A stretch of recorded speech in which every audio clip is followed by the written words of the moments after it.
Hi guys, welcome back to Telling It Like It Is, a Clued Up podcast, starring Rachel and Alana. Yes, we are back with episode 4. Yes guys, we made it to episode 4. like, I know you guys didn't believe that it would happen, but it did happen. We're here, yeah. Today we are interviewing the lovely Amy, and we're very excited for you to hear everything we've said. And yeah, so let's just get into it.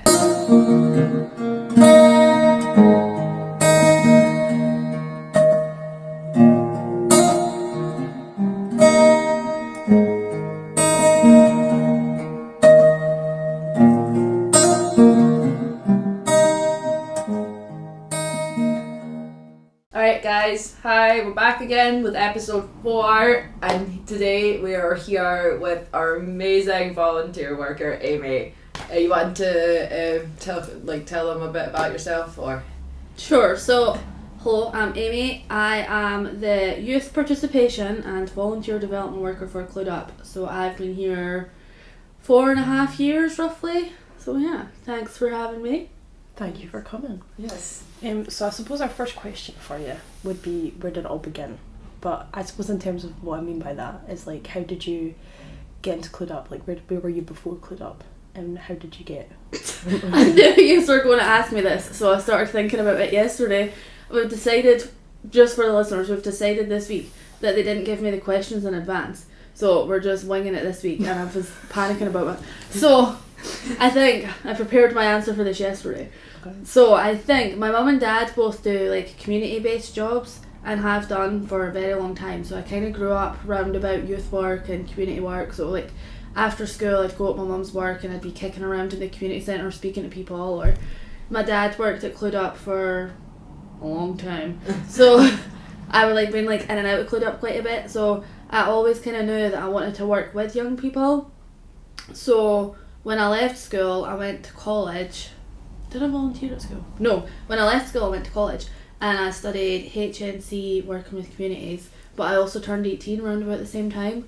So I actually just messed around. You'll need to use the quack there, sorry. I actually just messed around and I didn't pass the course. I only passed half of it. And then I thought, I'm just going to live my life. So for 4 years, I just worked in a spa and a Chinese takeaway and lived my life. And then I kind of noticed, like, from working in a spa, people were coming in and they had, like, vouchers to get gas and electric because they were struggling, or there was lots of different people coming in and out. And I felt like I kind of had an understanding for those people, but other workers in the shop were like, oh, them, I'm standing here working all day and they're getting gas and electric for free, like, why do I bother? And they were quite judgy about some of the people that came in. So I thought, don't know if this is the place for me.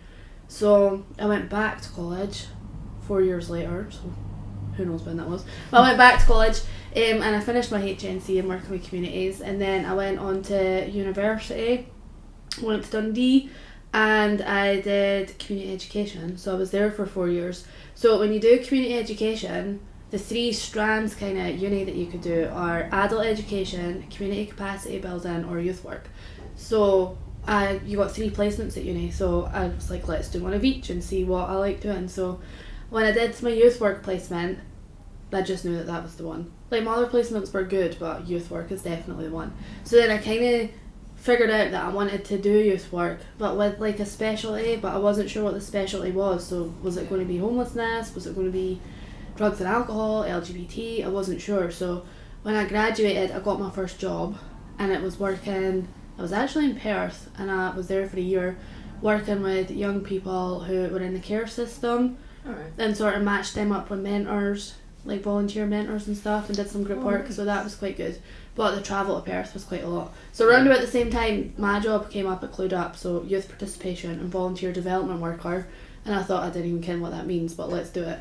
So I applied for it, and I think all the learning that I got when I was at my job before I came here really helped, so that's kind of where I got to here. Wow. Quite the journey. Very good. It's been a long journey for you. Yeah, I got here eventually. Yeah. Oh, it was so, one of the main reasons I actually went to uni was for the graduation photos, and then I graduated 2020 and it was lockdown. I never actually got graduation, and then I started my job before this one during COVID and stuff, so it was actually quite the experience, but it brought me here, so that's good. I think that was the only reason I went to college as well, just so I could get a graduation. Yeah, very important. I've watched way too many American shows. I wanted to do the thing that Rory Gilmore does with when she sticks her tongue out. Yeah. I really wanted to do that.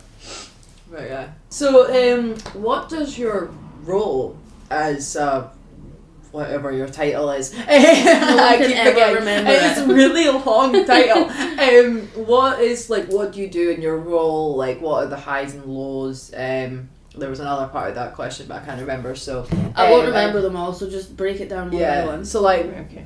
what does your role intake? Like, what do you do for your role? So I kind of view it as I've got two hats, but they kind of do merge into one. So depending what I'm doing at the time, I'll either be a youth participation worker or a volunteer development worker, because it's just easier, because no one remembers my job title anyway. So youth participation side, I've got the youth forum, so that's a group of young people who sort of want to give back and are quite passionate about young people affected by substance use and want to make a positive change. So we've got the youth forum, and I have the Cora Youth Advisory Group, which you both know very well. So that's a partnership project between Clued Up, Roots, the Cora Foundation and Youth Scotland. Yeah. So that's young people who have been affected by substance use. I could just pass over to you and you can say. But who have been affected by substance use. And they make decisions around funding, so they allocate funding to support other children, young people and families affected by substance use. And they also actually designed their own youth-led fund, so they designed the logo, the criteria, everything about it. And now people can apply directly to their youth-led fund as well. I'm saying they, like, yous aren't part of your youth-led fund. Yeah, the yo-yo fund. Yeah, but the youth participation side also, like, different stuff pops up all the time. Quite often other organisations will get in touch wanting to speak to young people and get young people's views on things. So we've had things like the NHS have got in touch because they wanted to know about sexual health and young people booking appointments. How easy do they find it? Yeah. Do they make appointments? What puts them off? We've had housing reach out. They were doing a bit of research into young people affected by substance use and homelessness. So like I'll ask the team to help rally up young people, and we'll do like a wee focus group and people can come in and speak to young people who are affected by whatever it is they're wanting to know about. So that's youth participation. Volunteer side, so we've got a smashing team of volunteers at Clued Up, as you'll know because you've been part of it again. Thank you. So I recruit, train and support all our volunteers here at Clued Up, so we've currently got 26 I think all in, and we're in the midst of recruiting again, so we'll have some newbies coming up. We're doing some training in the summer. So our volunteers are a mix of young people who have been supported by Clued Up, and then they again want to give back, they just don't want to leave Clued Up, so do volunteering, or they want to move into a career doing youth work or something similar, so they sort of come along and do some volunteering with us.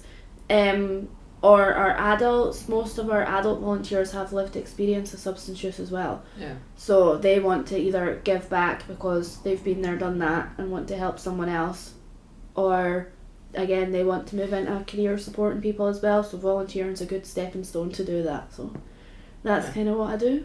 Very good. What would you say like the highs and lows are of that though? Of my job as a whole. Yeah. I wouldn't really say there was any lows. It's all really good. When I first sort of came into like the whole youth work career, I knew I wanted to do something working directly with young people with a specialty, and I kind of fell into drugs and alcohol. But my job at Clued Up is really different to what the outreach team and stuff do. Yeah. So I think the highs, this isn't the journey I saw for myself or the job I saw for myself. I just kind of fell into it and I actually really enjoy it. So the highs of it I think are seeing people succeed. Like you'll both know, when young people or adults come along and start volunteering with us, they're really unsure, they don't really know who they are, they lack confidence.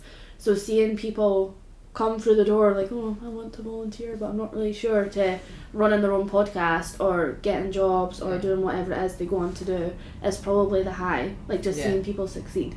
Even with like the Cora work as well, there's young people in that group who didn't really have social skills, didn't have confidence, and now they can stand up and be like, actually, we are giving money to these people because of X, Y and Z. So Yeah. I think the highs is sort of seeing people grow and develop. That's what I like the most out of it. Yeah. Lows, I don't think there are any, to be honest. I can't actually think off the top of my head. Yeah, like that's good though that there's no lows. Like there usually is with some situations, but if there's none, that's really good. Yeah, if one springs to me, I'll come back to you, but I actually can't think of it. Yeah, no, that's fair though. There was another part to the question, but I can't remember. Oh, the last part of that question was like, so you mentioned like the youth forum and then the volunteers. So like, just a wee bit more about like what it is they do, but you kind of touched on that. So I feel like that's pretty suave. But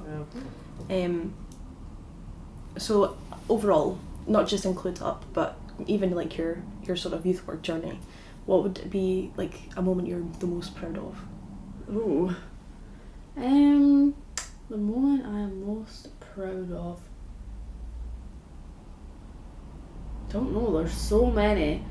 And it'd be hard to name some in case some just aren't coming to the front of my head. But I also had to think about this because I thought you might ask. So I think one of the highlights so far, I've been doing this job 4.5 years, and I feel like in the last half a year I've kind of understood what it is I'm doing. Just to be honest, it's taken a long time, so my role didn't exist at Clued Up before. So we've all kind of like, you two were two of the first volunteers ever, so you kind of learned and grew with me as well. Yeah. So I think one of the achievements and things I'm most proud of was every year, so the 1st to the 7th of June is Volunteers Week every year.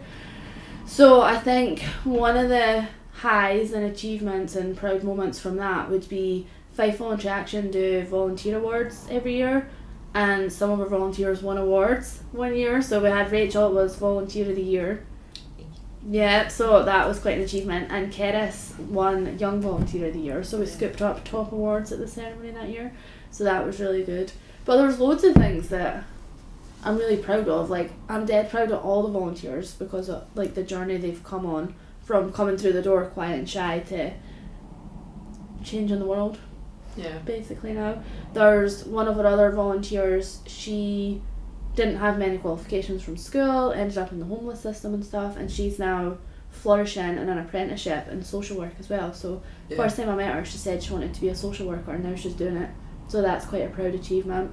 Another volunteer got a traineeship as well, so she's now away to start being a trainee drugs worker. That's really good. Oh. I'm proud of that as well. Amazing. You two have got your podcast. Yeah. That's quite a proud achievement as well. Spoke So- about it for 2 so years and now you're finally doing it. It's an interesting one, anyway. Yeah. So many things. Even things like when I very first started at Clued Up, I think I was 4 months in, we went on a residential. You were there as well, Rachel. We spent a lot of time together. But we went on a residential, and seeing young people overcome challenges as well. So there was no Wi-Fi, there was no phone signal, there was big spiders. Like, we had no choice but to just embrace each other. And we went for a walk up Corrie Fee, and it was quite steep as well. The views But- were lovely. Yeah, but young people did it. Like, I think Yeah. I'm just proud all the time of all the little things young people are achieving. The Youth Forum as well, so they set out to do some research into drug-related deaths and how young people are affected in Fife. And they went through all their training with Stirling Uni, and they did their research, they got their findings, they made a list of recommendations. They set themselves another goal of doing some cross-cultural research, so they went away to Lisbon. That was their plan, and they did that as well. And the learning they got from Lisbon was huge. And for one of them, that was her first ever time on a plane or leaving the country. Yeah. So there's just stuff that pops up all the time. Yeah, like what are you proud of for yourself though? Like I know you're proud of all of us and everything, but like That's lovely, yeah. obviously we're proud of you because we've grown with you. But like, what would you say one thing is that you're proud of yourself for? I've noticed recently my confidence has grown quite a bit, Yeah. which I'm actually quite proud of. Yeah. So yeah, probably my confidence. I feel like I know what I'm doing, and like I'm quite good at advocating for volunteers and young people now Yeah. as well. Before, I wouldn't want to rock the boat, even though I knew sometimes it needed to be rocked. Yeah. Whereas now I'm like, I'll be rocking that boat and this will be happening because that's what the volunteers and the young people need. So probably proudest of my growth and confidence. Yeah. No, very good. I can definitely see that though. Oh, What are you most proud of that you two have achieved? Oh, curveball. You're Mhm. giving us questions. Yeah. I mean, me personally, it would be this podcast because this the social media part of Clued Up, I do my bits and bobs of that, and not being able to do something for Clued Up for a while as well really put me down. Like I felt like I wanted to do more, but I couldn't. So I would say I'm really proud that we're able to actually do this after waiting for so long. And like, as much as it does stress me out every month, I actually do enjoy it. And it's like, it's fun to get into like hear from everyone. Like Jamie and Abby's interview was really fun as well. And it's like getting to hear everything from Laura and now you as well. It's just like we've got so much more to come as well, which is like such a proud thing. Like when we start interviewing people outside of Clued Up, that's when we're gonna be like, yes, we're in. So yeah, what about you? I suppose you've stumped me a little bit. It's not easy, is it? It's not easy. I'm proud that I showed up, and I'm proud that I get to be part of something a lot bigger than myself. Because for a long time, even like letting work consume me and kind of losing myself a little bit, but not once did you guys forget about me, even if I wasn't showing up. And I'm just glad that I showed up again, and I get to sit here on this couch and talk about all of our amazing memories. And I'm going to start getting soppy in a minute. Another highlight for you, Alana, actually, listening to you there, is our 30th birthday AGM celebration. You stood up in front of maybe 100 people and shared your journey as well. That was a huge, proud moment. I'm just glad that I got over with and actually got the words out. Yeah. My knees were wobbling. You did a good job. Thank That was a huge achievement for you as well. And it was amazing to get that opportunity, so thank you guys. Yeah, thank you for asking us. that was nice. What would you... This is the question we've been waiting for. We discussed this in the car. What is the craziest thing you think has happened within your job, or like people that like you've met or whatever within this job that has happened? Okay, so this comes with a trigger warning. Yeah. If you're not... Trauma. I would like to say if you are... if you do end up feeling a bit iffy about it, please just tell us and we'll try and keep a lot of this kind of stuff away, but we'll put this in. Yeah, it's funny now, but at the time I was actually hysterical and traumatized. It's so funny because I can imagine if Laura Crombie's watching this, she'll be like, with these trigger warnings, what is about to come out of her mouth? Well, anyway, I'll set the scene. So it was 4.5 years ago. I had just started my job. I was maybe 4 months in. Kirsty was doing a bit of group. Kirsty and Kev were doing group work at Madras in St Andrews that ended in a residential. Yeah. So we thought, okay, we'll ask Amy to come and she can see how group work works and have a shot on a residential as well. Great. We went to Scott Lodge in Glenclover. Yeah. So it's in the middle of nowhere, no Wi-Fi, loads of spiders, no phone signal. You're in this scout hut that's only as clean as the last person had left it before you. There's no cleaners or anything. Like whoever's there is responsible for it. Anyway, great adventure. I'd spent 5 or 6 weeks getting to know the young people beforehand, so Kirsty had planned like resi prep, group work type stuff. So I knew them a little bit. So here comes the day of resi. Kirsty and Kev are in the van. We drive to Madras. I'm taking my car, which by the way was very small. It was really exciting. I would like to say I was there. Like it was like a really small car. Do you know where this is going yet? I feel like I know. Did the young people get you a cake? Yeah. So we're driving middle of nowhere. I'm a bit nervous, a bit anxious. I've got 4 young people packed into my tiny car with all their belongings. We're following the van. It's a nice summer's day. We're on this windy country road, and the Kev Scott, by the way, Kev Scott named did it first, is driving the van in front of me, and I saw it go across the road what I thought was leaves. So I thought, because the sun was in my eyes, it was a tight corner, I couldn't really see. So I thought, oh, there's leaves blowing across the road. Well, that's weird. Then, as I was coming towards them, I realised it was a family of ducks. A mummy duck, a daddy duck, and all their little ducklings crossing the road. And what I thought was leaves was actually Kev Scott ploughing through them on the way to residential. But because it was a tight corner and I didn't see them until the last minute and thought they were leaves, I had to plough through the rest of them. So I'd killed all these ducks, and I wasn't sure if the young people had noticed. Honestly, none of us had an idea until we looked at her face. I was sitting in the front seat, and I look at her, and I'm like, "What the hell has happened?" I started laughing. I was like, "What's wrong?" And like she looked like so freaked out. Yeah. I didn't. Yeah, it was all awkward. Oh, I was so upset, and I didn't want to tell the young people in case they then got upset. I didn't really know them well enough. I was like still quite new. And I'm no, I've just killed a whole family of ducks. Well, actually, Kev Scott killed a family of ducks. Yeah. I just finished the job.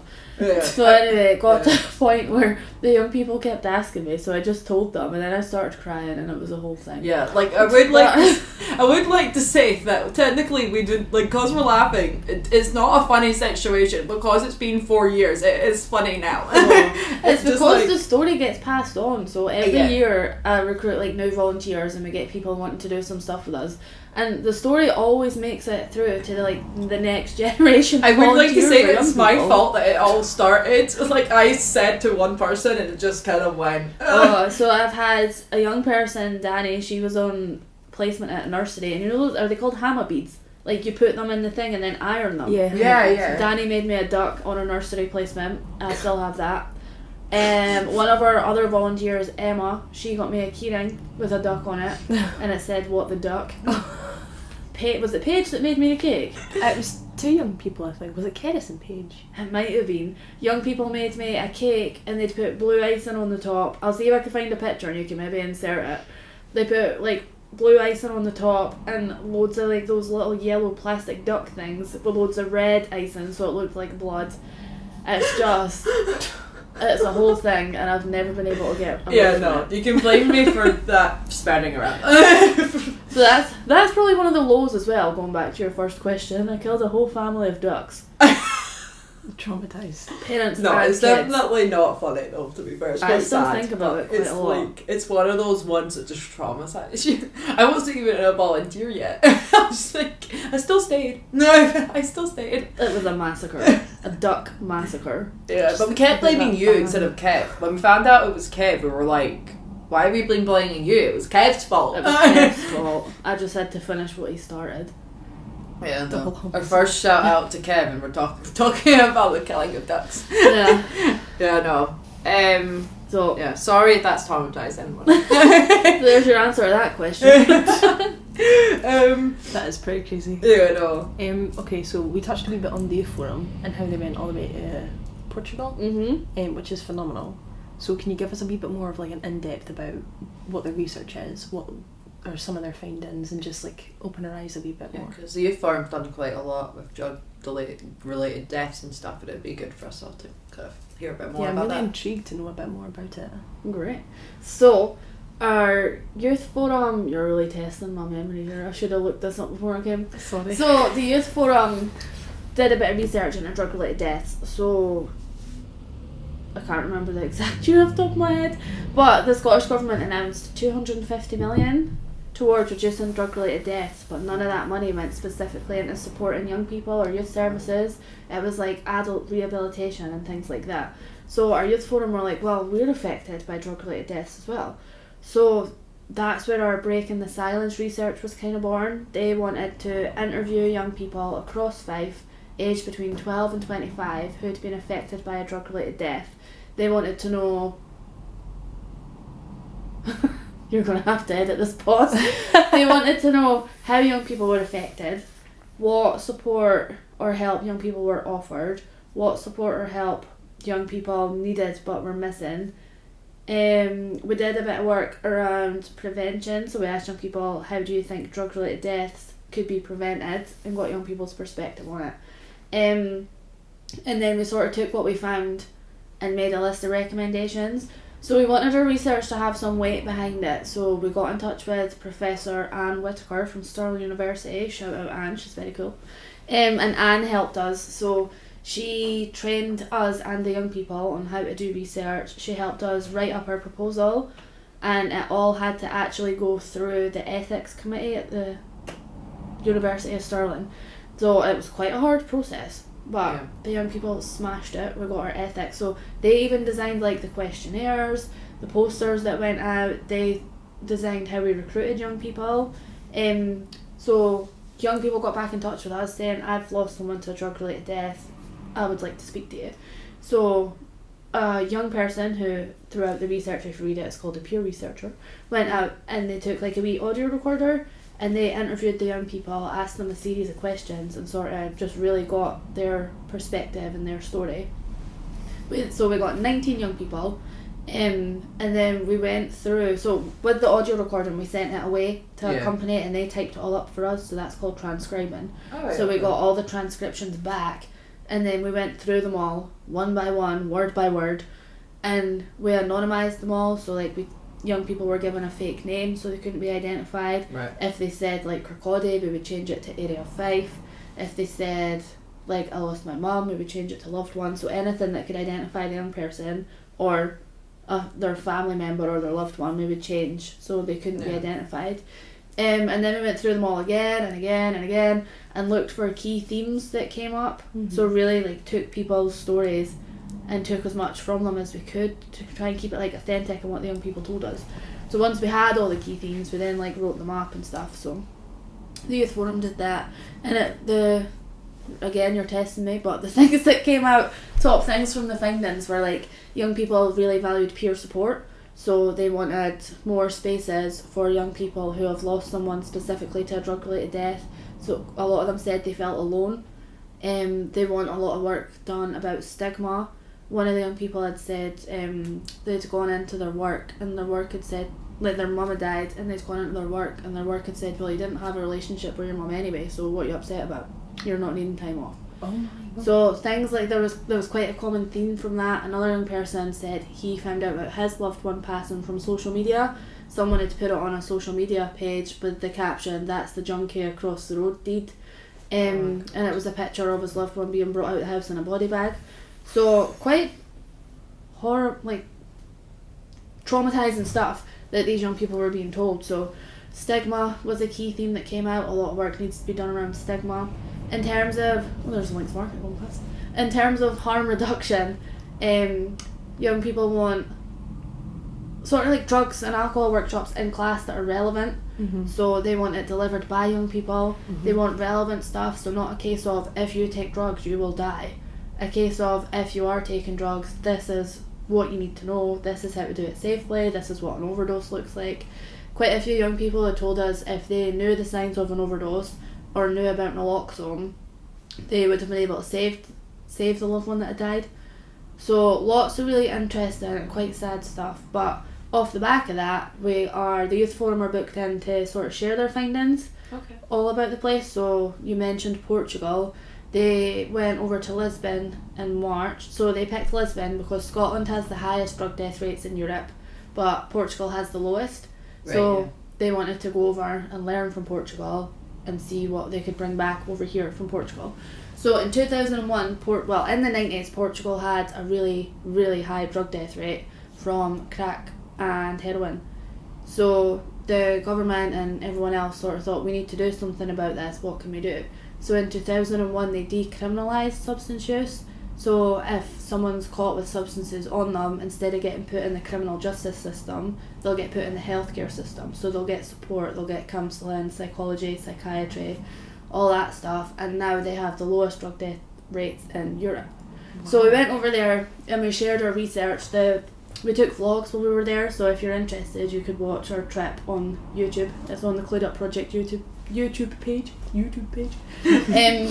So you could watch it there as well if you're interested. And yeah, they went out and shadowed 3 different charities. So we went out with Crashare, who are kind of similar to what Clued Up do, but they're more for adults. It was more 18 plus, and there was a lot of homelessness involved in that as well. So we went to their drop-in, we did their street work. They've got a methadone van, so we went out in the methadone van as well. Right, okay. Is that kind of like what you guys do on a Friday night? Kind of. Yeah. Kind of like that, yeah. And we went and visited their housing, so they've got like sort of flats that people can go to when they're experiencing homelessness and stuff, and they were really nice. They had like lots of personal touches like fairy lights or blankets, or they got a box filled with like hygiene products, or they got like a kitchen pack that had like brand new pots and pans and stuff in it. Oh, that's so good. Yeah, so that was one of their key bits of learning, was we could make the homelessness experience here a bit nicer as well. So they learned bits and bobs like that. We went to Ares du Pinal, probably absolutely slaughtering how you say that, but that was the safe consumption room. So we've got one safe consumption room currently in Scotland, and that's in Glasgow. So we thought, let's go one further and go to Portugal to see one. So we went and had a look around there. That was very interesting over there as well. So that was quite an experience. But we got lots of learning from them as well. Yeah. And we went to Cosmicare, which is a drug testing lab. So again, there's not really one round here that young people can access to get their drugs tested. So we thought we'll go and visit that one over in Portugal.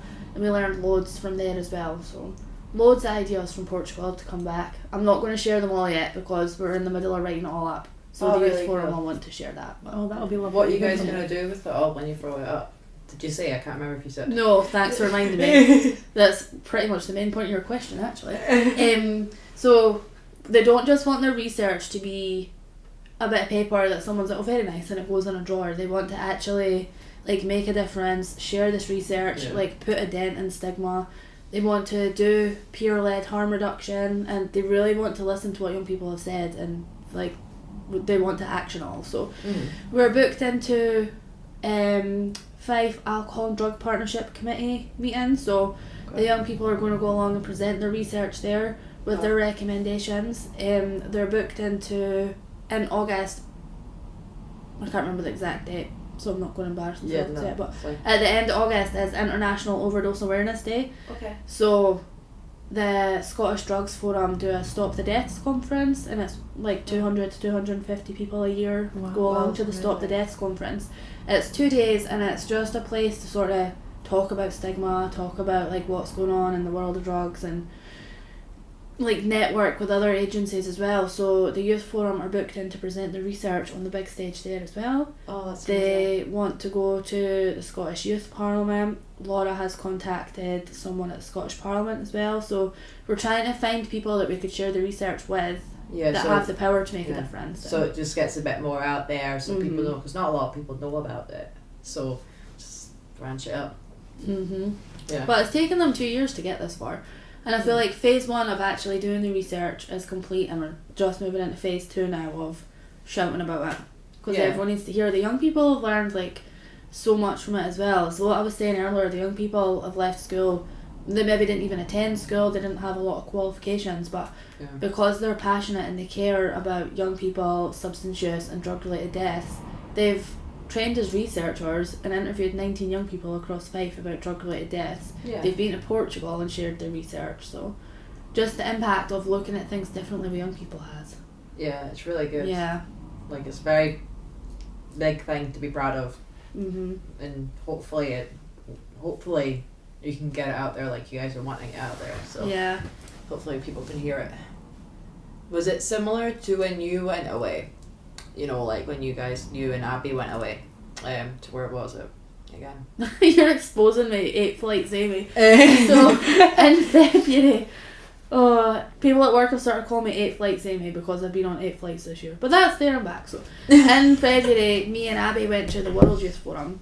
So that is put on by the Centre for Diplomatic Advancement. Ooh. So you can apply for a scholarship in funded places. So me and Abby were lucky enough to get to go. So we went to the World Youth Forum, and it is what it says on the tin. It's a place. It was in Porto. It's a place where people from all over the world come together and sort of like, it's for like young leaders and youth workers and young change makers. So me and Abby went with our research in hand. We did invite the young people, but they couldn't make it. Oh. So that's why it was just me and Abby. Oh, right, okay. But we went research in hand and presented the Breaking the Silence research to the world as well. But it was a 3-day conference, 4-day conference. Yeah. How long was that? Thursday, Sunday. Yeah. So it was so good and so inspiring. There was workshops on. So one was, oh no, my mind's gone blank. So inspiring, I don't remember. No, I can't remember exactly what they all were, but there's like little nuggets that I've taken out each one. So I might need to look up the phrase. I feel like one of you know it, because Abby spoke to us about it. Is it Wabi Sabi? Oh yeah. Is it Wabi Sabi? She mentioned that on the podcast last month. Oh yeah, she did. I need to look up what it is. I feel like Wabi Sabi's not right. But that's about like, what was the picture? It was like a broken like vase, you drop it and then you glue it back together. Yeah. Like Wabi Sabi was good, and there was one about taking your own chair, which I feel like she did talk about this. yeah. Yeah. So about taking your own chair to the table. So it's kind of what I was saying earlier about how my confidence has grown as well. I feel like that's what I enjoy most about my job as well, is telling young people to take their own chair. Like we had a conversation earlier or yesterday, I can't remember, and you were like, oh, I don't think I could do that. Yes, you can. Take your chair to the table and do it. So yeah, the World Youth Forum was good, and it was good to connect to people from across the world and hear about what they're doing as well.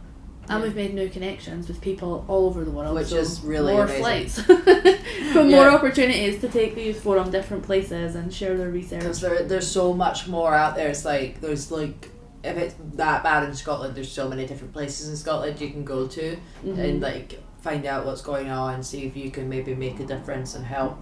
And it's like, yeah, Clued Up's just in Kirkcaldy, but we can help as much as we possibly can. Am I right saying that? Yeah. So right. Okay. All right. Cool. It's a kind of nice thought though. Do you know that like phrase or term where it's like making an impact? You drop like a pebble in a still bit of water, Mhm. and like The ripple effect. the ripple effect, and it Yeah. just keeps Yeah. going. That's kind of like I what can't you've do been that. doing. That's quite nice. I can't do that when I go to the beach. I try. No, I can't. Like actually. No, you're talking about skimming a stone. Oh, well, isn't that the same thing? Alana's just talking about like a drop. Oh, well, you're talking And then about it, like like, if it ripples. drops in the water and then it. Oh yeah, okay, I know what you're talking about now. Yeah. I'm imagining it in my head. It's pretty amazing to think that that's the impact they're having already. Yeah, That's quite nice.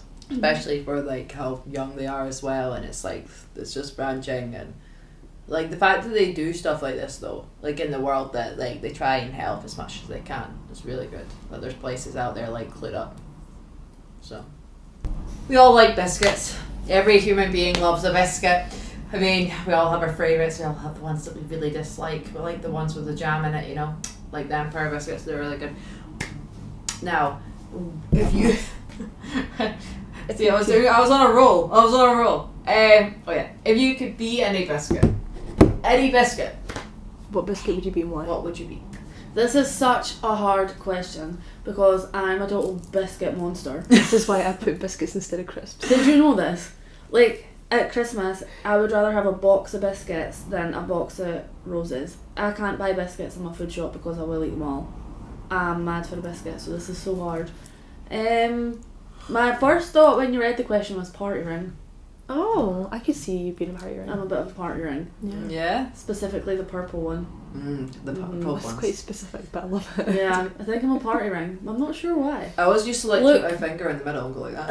Yeah. Maybe looks a bit boring, but actually quite fun. Yeah, like the name party ring means. Yeah. Party.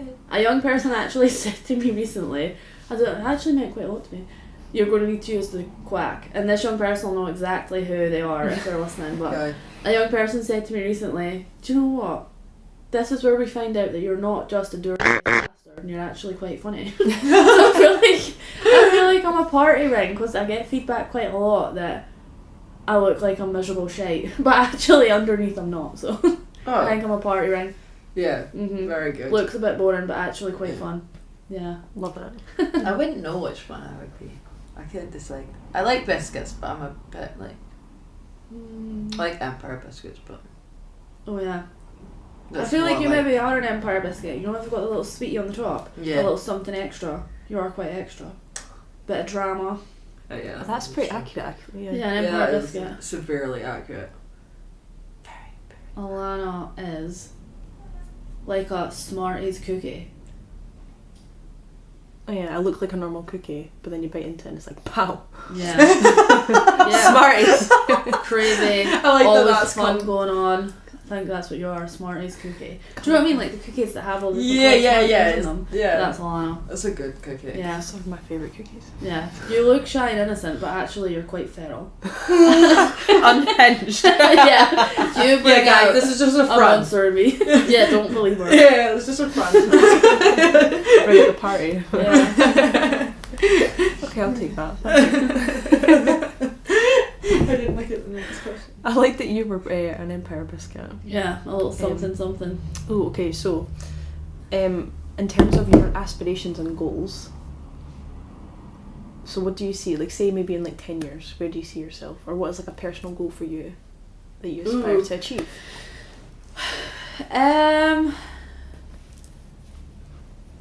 This is quite a vulnerable position to be in on this podcast, you know. There's a link to marketing. No pressure. I recently had my annual review, and that a question in that is, where do you see yourself in 5 years' time? So work-wise, I'm building an empire. That's my goal. So you're the empire of Esca.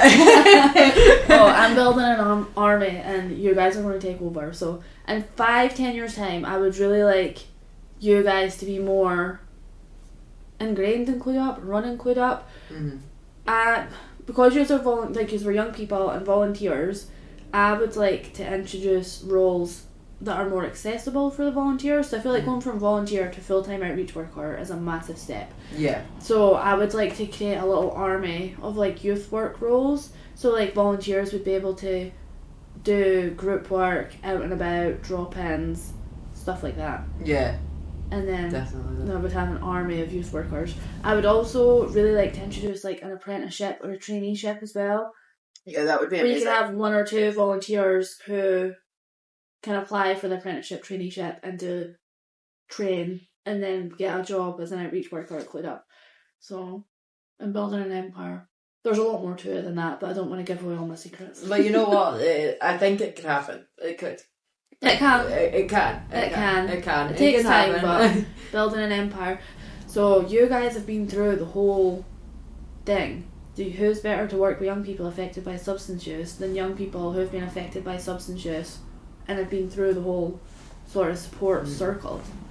Yeah, like we know what it's like, and we can take that and put it towards what we want to do to help and stuff. Because that was like a lot of the reason why I even joined in the first place. Well, also because I didn't really think of what it was, and just kind of when you asked me, I just kind of said yes. Yeah.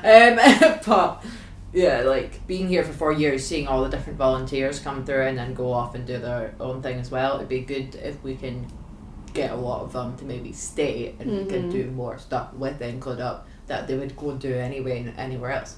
Yep. So my plan work-wise is to build an empire. So that's my plan, like career-wise, over the next 5-10 years. I'm building an empire. My plan personal-wise, I am determined. I think I'm a great dancer, but feedback is I'm not. So I am determined to crack a dance move as like a party piece that I can just pop out when it needs to come out. Yeah. I have tried learning the shuffle, can't do it. I have tried, was it last year with the Super Bowl, Kendrick Lamar and the Crip Walk? I tried to learn the Crip Walk, can't do that either. You even tried the worm. Well, I was about to say, not last night, but the night before, I was convinced I could do the worm. Can't do that either. So, personally, I need to learn like some sort of dance move party trick. There is one. I also try and twerk all the time and I can't do that either. So, my goal over the next 10 years, which I think is a good time frame, learn one dance move. Yeah. That's actually one. quite good. Just one over the 10 years. Yeah, but you don't know, it might be a head spin. Maybe I'll take up ballet. In 10 years' time, I'll show you what I've learned. Ballerina shoes and everything. Get the tutu. At the end, I'll show you my attempt of all 3 of these dance moves, right? I'll try and show you my attempt to see what, because I also can't do it. Brilliant. Oh, goodness. What are your guys' goals? Oh, Jesus. Why? You are doing it to me. Alright, Lana, you go first because I can't think. To pick up a hobby and stick at it. Crip walk. I made a bet with my friend. And he was like, I need you to learn how to do this and then teach me how to do it. And I spent like 4 or 5 days straight staying up until like midnight trying to learn this dance, and it's impossible. I don't know how anyone can do it. Maybe we should start a Clued Up dance group. Oh my god. That'd be so fun. I would just come and watch. They do like fitness videos for dance as well. Yeah, I did one last week. I hurt my back. Is your back okay now? Yeah, it's fine now. Yeah, probably a hobby and stick to it. Like, I've always wanted to learn an instrument, and I was okay at drums, broke the drum set, wasn't allowed to play them again. I played keyboard, now I can't remember sheet music. I've got a Clued Up band. You should start a Clued Up band. I tried guitar, but I don't know where my guitar is. Recorder? Oh, I can play hot cross buns. We blast hot cross buns, solves everything. Rachel? I don't know. I mean, are we talking personal goals or like? It's yeah. up to you. I gave you one of each, so. I mean, Clear Up Wise goal, right? I would say is definitely get this podcast more out there. I would like to branch. Mm-hmm. I've been thinking about this for years, so I've got it all in my head. And I think personal goal, I've got like maybe like a big thing that's like it's all just one big circle of like one job, family, kids, all that other stuff. I've got like the whole goal. I want it all. I want to like be moved out. I want to do all that. Like that's my biggest goal. I've got way too many hobbies, so I can't take that one. So I like that. Yeah, good goal. Yeah. So. Well, we'll smash our goals together.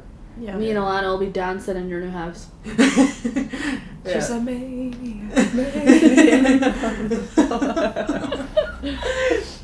No, the last one was it the dog one? What's the last one, right? Yeah. Yeah. Well, okay. one of the last ones, yeah. Yeah. So if you could be any breed of dog, what dog would it be? Is it weird? I could see you being like a, like a, what are they called? The, God. What are the dogs that you see that are in, like in the snow and all that? Quite a lot. A husky? Yeah. Like Why do you see me as a husky? because they're really cute. Aw. They're quite cute dogs. I just thought like it was yeah. A husky. I actually really like watching videos of huskies, when they just scream for no reason. They're so funny. They just like they act like humans. They look like they're about to start speaking to you, and they make like really weird noises and then like all that other stuff. I love those videos. They're so funny. Don't know. Probably a Labrador, a golden one, because I have one. I knew you were Yeah, going to say I feel like Labradors are just wholesome. They're always just happy to be around. that. Yeah. Yeah, I feel like They're that's food orientated. Yep. Love a biscuit, that's me. Yeah, think a Labrador. Yeah, I could see you as a Labrador. Definitely. Is it weird? I'm thinking poodle for myself. I was about Yeah. to say you were a real down to the T. High maintenance. Yeah, I was just like thinking about how adorable poodles are. And I was like, wait, am I a poodle? I mean, I'm kind of like, I'm wearing like kind of like where I'm wearing like a thing that would make it look like I was a poodle. Kind of like I could say. It's a funnel of got wings. I think Alana would be... I don't know what kind of dog I'd be. something boisterous. Like a lurcher or something. Big and No. lanky. Something goofy and boisterous. A pug. Like naughty but lovable. A pug. I don't snore.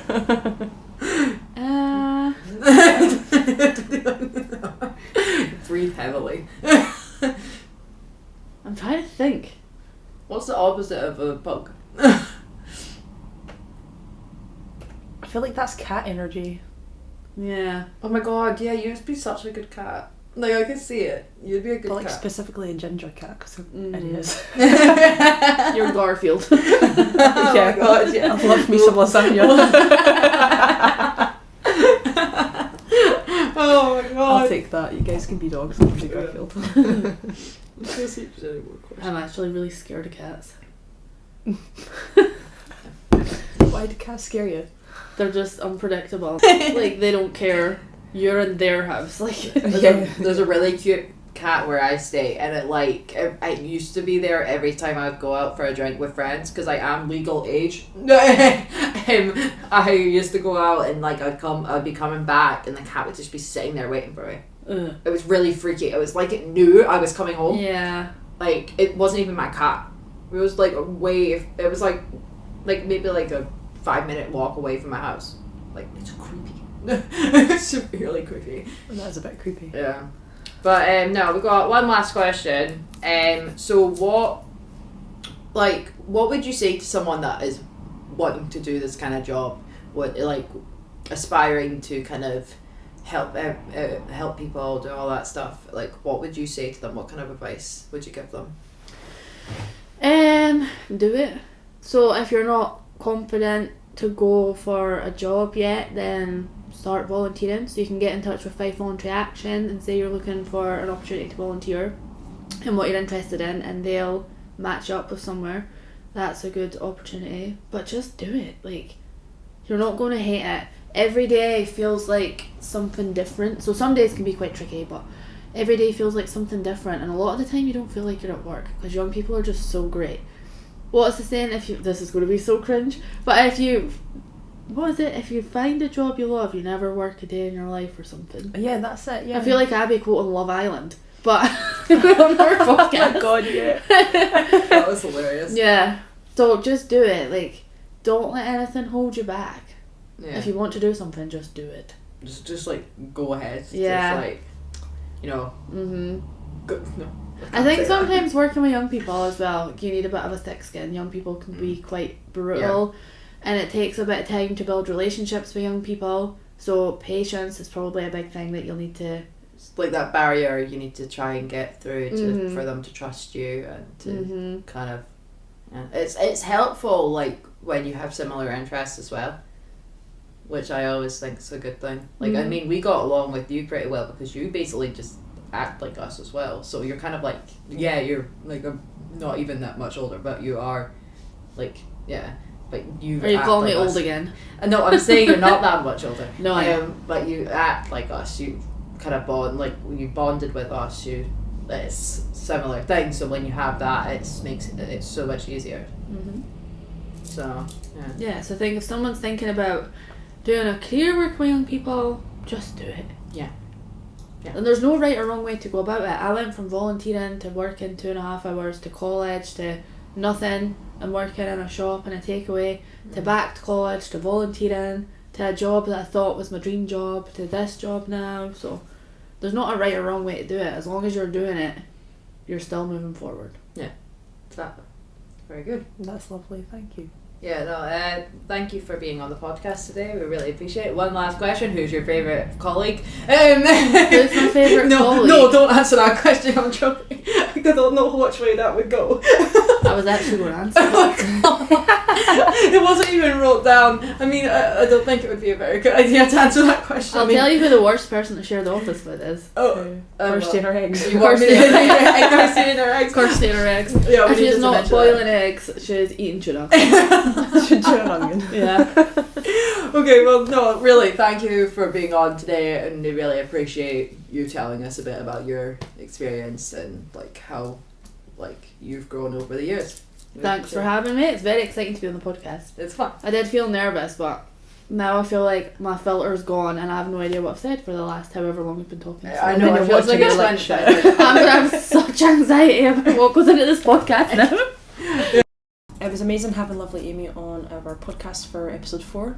Yes. We have a lot of things in store, but I've got to say this episode has been a lot of fun and very insightful into what it's like to be the youth participation and volunteer worker.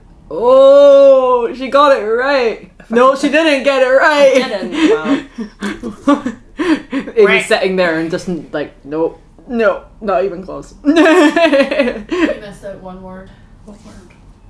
Youth participation and volunteer development worker. You're the closest though, well done. Yeah. So it was a lot of fun getting to hear a lot about that and what she wants for the future of Clean Up and stuff with the volunteers and the young people. So yeah, a lot's been going on this month with life and Clean Up as well. If I start with, if you don't mind if I talk about this part first, yeah. So there's a lot been going on with men's mental health. We posted a wee bit about it at the start of the month or a couple of weeks ago. A lot's been going on with men's mental health in the sites of suicidal and depression and all that other stuff, which is such a shame, especially for the families and friends of these people, and the struggles with the drugs and alcohol as well in Scotland is really bad. As Amy was saying about the Youth Forum, doing a lot of stuff to do with that to try and help. And women's mental health is quite a bad thing as well. But right now we're trying to get a petition to try and get the Dundee Bridge to have a safer barriers at the sides, so it stops young people from feeling like they can do that. Hopefully it would help. So if you see that about on Facebook or social media, please go ahead and sign it if you're feeling like you want to, because it would be a great help. And yeah, it's a shame, it really is, especially with losing great people. So yeah, and a lot going on with Clear Up as well. They did the big walk. What was it? The walk. Oh, it was walk as much as you can in March or something like that. March in March. That's what it was called. March. So Clued Up, and I've got the number here because I can't remember off the top of my head, but it was nearly 5 million steps out of everyone, all the workers and the volunteers and the young people that took part. So we did 4,881,943 steps altogether. That's which really amazing. Is unreal, and I think in terms of how much was raised, I'm not too sure. Yeah. But I believe the link is still on our Facebook page, and any and all donations would be greatly appreciated. Yeah. In terms of what else is happening around Clued Up, we have our methyl drop-ins on Tuesdays. We have our ketamine support group on Wednesdays. We've got our out and abouts on a Friday night, and on a Friday midday we've got another drop-in here at the office. So all of that information and times and sort of like locations is all on our social media, which will be linked in our episodes, as it always is. Except for me, my bad editing skills, I forgot to add it last month, but they're still there.